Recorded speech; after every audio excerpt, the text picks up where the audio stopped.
Stop it, stop it, stop it. I know what you're doing. You read the title of the video and your little fingers are going a million miles a minute to leave me a mean comment. Nintendo lazy, they're not lazy, you're lazy. Look, you haven't even watched the video. You don't even know my stance on this. I could end up saying, hey, Nintendo isn't lazy at all. I am simply posing a question that has started to pop up online regarding some Nintendo Switch games, especially those coming to us from Nintendo. So I basically want to talk about why people are saying these things with some of the first party Nintendo games, where the sort of mindset comes from, and then sort of figure out, is it a business decision or is it at the end of the day Nintendo just being a bit lazy with some of these Nintendo Switch games? So calm your anger, calm yourself, and enjoy this video. If you are new to the channel, be sure to hit that subscribe button and be sure to like and share the video. But is Nintendo getting a bit lazy with the Nintendo Switch? Let's dive into it. So really, a lot of this involves the software side of things when it comes to Nintendo, and I sort of want to explore why people feel this way with some of the recent releases and just select games that Nintendo has released for the Nintendo Switch, sort of giving it a lazy moniker. Not necessarily a bad game, but just sort of a half-baked game. You put it in the oven, you're supposed to cook it for 10 minutes, but you only cooked it for 5 minutes, and then you pulled it out of the oven and hoped nobody would notice. Now really, this sort of mindset actually started before the Nintendo Switch. Splatoon was the first game that ever came out from Nintendo, released on the Wii U, that I sat there and thought to myself, you know, this game is really good. I like the core concepts of the game. It's very unique for a Nintendo game, but it's definitely missing a lot of content. It was very bare bones when it first released. Now, of course, the original Splatoon on the Wii U ended up getting a ton of free content, and the game at the end of its life cycle was very different from when it started its life cycle. But that's not something you're usually accustomed to seeing from Nintendo, because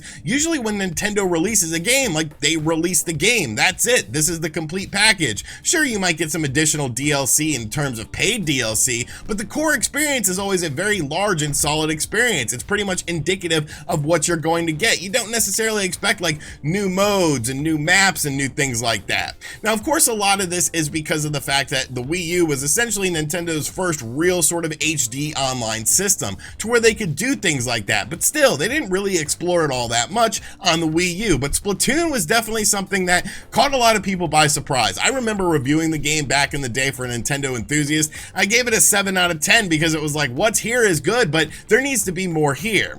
Then, of course, you looked at the first year of the Nintendo Switch's lineup, and it was just absolutely crazy. When you look at the amount of games that came out for the Nintendo Switch, first-party games, it was just absolutely madness. You had, of course, The Legend of Zelda Breath of the Wild, which was a huge departure from what we were expecting with Zelda games and went in a totally new direction. And, of course, it was a fantastic game, one of the highest-rated games of 2017, and a game that sold very well, the best-selling Zelda game of all time. So Nintendo was obviously onto something with sort of changing up the Zelda formula. You also had Mario Kart 8 Deluxe. Yeah, it was a Wii U game, but it was a Wii U game with all of the additional DLC that they released for it, plus a brand new battle mode included as well. So that, for a lot of people, was a reason to pick up this game again.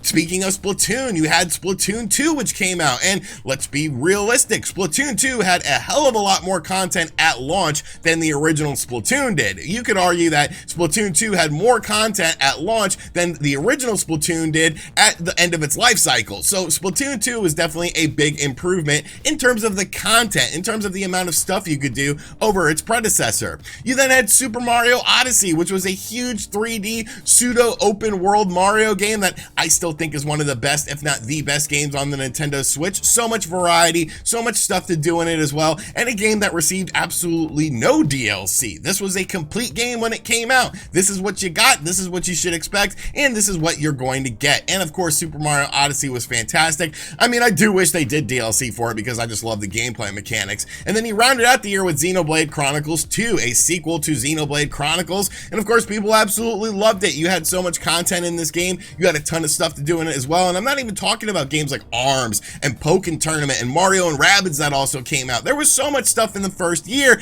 it was almost like well, did Nintendo kind of, I guess for a lack of a better term, blow their load with the first year? Because how are they going to manage to follow up 2017 with more games coming to the Nintendo Switch? Like, did they release too much stuff in the first year? And of course, you could sort of argue that maybe they did, maybe they didn't, but I think a lot of the games that we've gotten have been very good from Nintendo, but there are some questionable ones, and I kind of want to talk about these questionable ones because these are the ones that people are thinking Nintendo kind of got a bit half-assed, kind of got a bit lazy with these titles for the Nintendo Switch. The first game we're going to talk about is Mario Tennis Aces. Now, Mario Tennis Aces, when it came out, was a very solid game. It was a solid tennis game. Mario tennis games are very popular and very fun, but let's be real, there was something missing: content. There wasn't a lot of game modes in the game. There wasn't a lot of characters in the game. And of course, Nintendo said, well, we're going to do free updates for this game to elongate the life cycle. And when you play Mario Tennis Aces today in 2021 versus when it came out in 2018, it is a vastly different game. There are a ton of new modes. There are a ton of new characters. There's a ton more stuff to do in the game than when you bought the game on day one.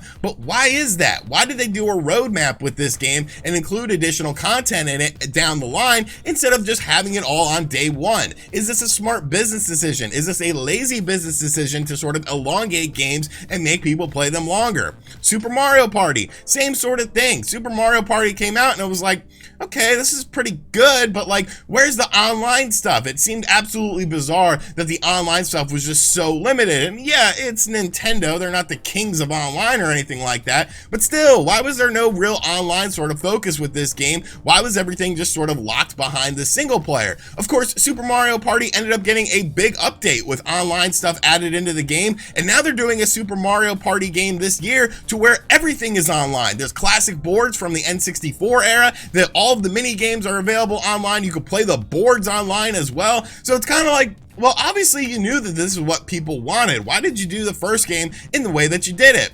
Super Mario 3D All-Stars, the celebration of Mario's 35th anniversary. I mean, you know, great games. Super Mario 64, Super Mario Sunshine, even though it's not a great game, it's a good game, and Super Mario Galaxy, all on your Nintendo Switch in one nice tidy little package. But I mean, they weren't the greatest versions of these games. Super Mario 64, you couldn't have included widescreen in this. It felt a little bit half-assed. This is Mario's big 35th celebration. Why are we not going all out with this? You included a little soundtrack that you could check out in the game. I mean, I guess that's kind of cool, but it just felt a little half-baked. But the latest game that's causing a lot of this sort of thought with Nintendo and some of their first-party releases is, of course, Mario Golf Super Rush. Now, I picked up Mario Golf Super Rush, and I've been enjoying the game. I've been having fun with the game. I think the gameplay mechanics are good enough, but I have that same feeling that I had when I reviewed Splatoon back in the day. It feels a little bit half-baked. I mean, there's only 6 courses in the game, and it's like, this is a golf game. It's sort of based on courses,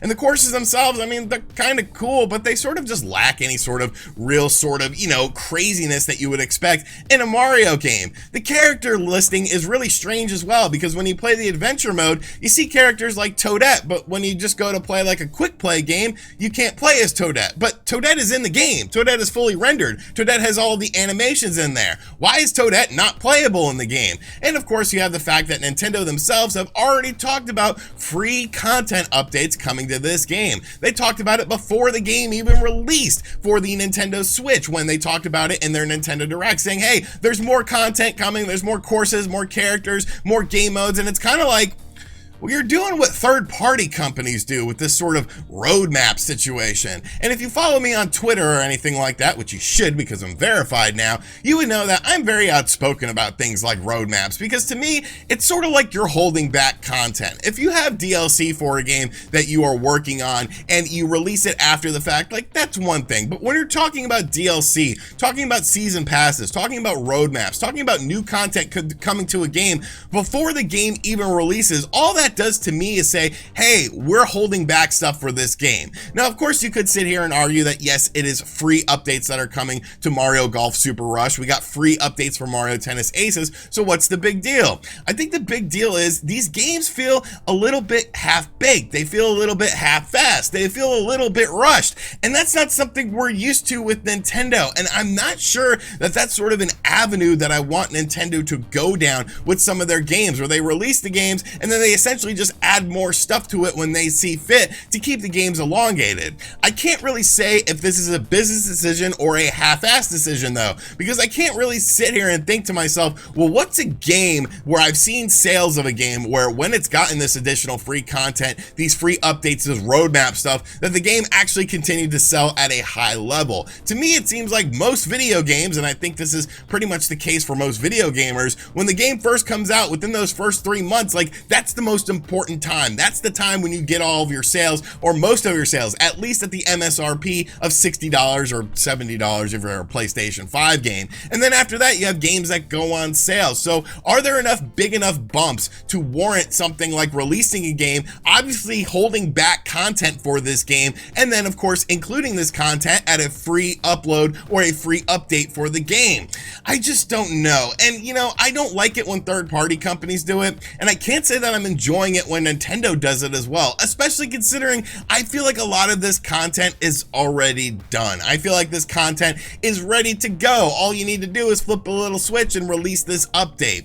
I don't think Nintendo is necessarily getting lazy. I think they're just sort of exploring a new area with their games, something that of course you could experience during the PS3 and the Xbox 360 era because of things like hard drives and of course online connectivity. But when you're talking about Nintendo, they obviously are a bit slower when it comes to the online thing. So this is sort of a new venture for them. But is it a venture that I want to see them explore more? That's avenue that I want to see them go down more?